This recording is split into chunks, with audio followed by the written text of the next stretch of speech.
Bonjour et bienvenue à cette nouvelle capsule de Sophro-Coaching de la série Respire, relâche et souris. Aujourd'hui, je vais vous parler des domaines d'application de la sophrologie, réservés à ses débuts uniquement au milieu médical. Le professeur Caicedo a vite compris qu'il fallait la faire sortir de l'hôpital pour en faire une technique préventive plus adaptée au milieu psychosocial.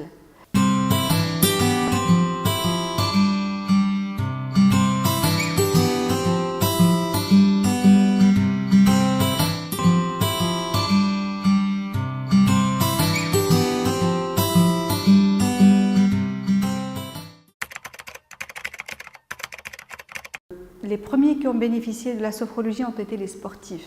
Ils en ont fait une méthode de préparation mentale. Et juste après, c'est beaucoup vite il s'est étendu vers d'autres domaines, notamment pour la gestion du stress, la gestion des émotions, la préparation aux examens, la préparation à l'accouchement, l'accompagnement de personnes en traitement de chimiothérapie, les troubles de sommeil, les phobies, des troubles alimentaires, etc. Mais aussi par rapport aux enfants, la sophrologie a été souvent utilisée dans des problèmes de concentration ou de difficultés d'apprentissage. Bref, je peux vous en parler de beaucoup d'autres domaines puisque c'est une technique qui a des capacités d'adaptation qui sont immenses.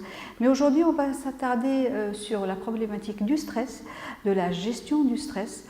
Comment se manifeste-t-il et comment, grâce à la sophrologie, nous pouvons y remédier. Alors, le stress se manifeste sous différentes formes. Ça peut aller de la simple irritabilité à l'anxiété et aux angoisses dans les cas les plus extrêmes.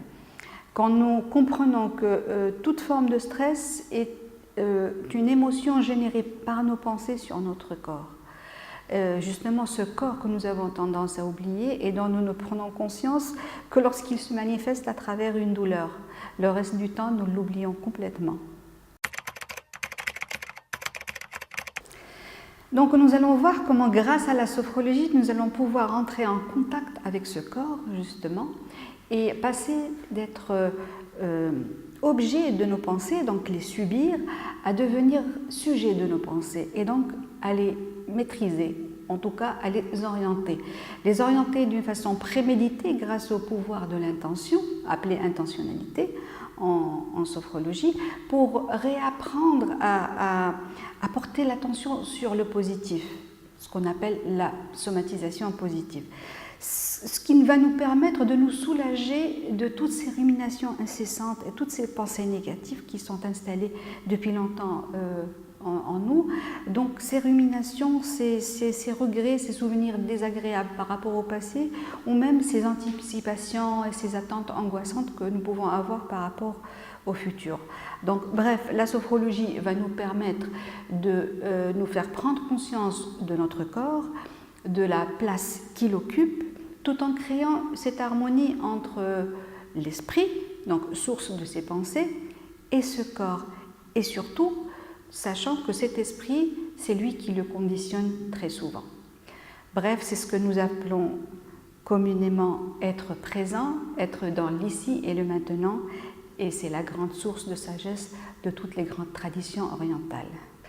Pour cela, la sophrologie met à notre disposition 3 outils psychocorporels et qui constituent la base de la technique.